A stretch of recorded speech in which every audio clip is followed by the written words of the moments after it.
the ocean. Scientists tonight are warning the Earth is susceptible to a major solar storm.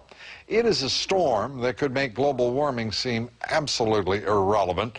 It is also a storm that could raise absolute havoc with telecommunication systems, transportation, and much, much more.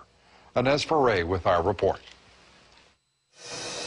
If you think New York City in a blackout is bad, imagine a similar scenario across the nation or other parts of the world, all because of a solar storm disrupting our satellites and power grids. Roughly every 11 years, the sun goes through a cycle of peak solar activity and sunspots.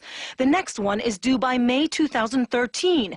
The National Oceanic and Atmospheric Administration says that cycle could produce fewer than average solar storms, but warns the Earth is still vulnerable to a single devastating storm. Just because a solar storm season is below average doesn't mean that the intensity of the storms will be any less than what we would get during an extreme cycle. It takes only one solar storm of extreme proportions to cause a lot of damage. In 1989, a solar storm left 6 million Canadians in the dark. And in 1859, solar activity lit up the night sky and shorted out telegraph wires.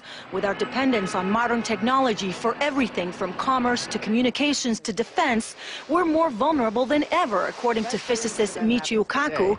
We're talking about wiping out all satellite communications, all weather satellites, spy satellites, the internet, GPS, and blackening out most cities.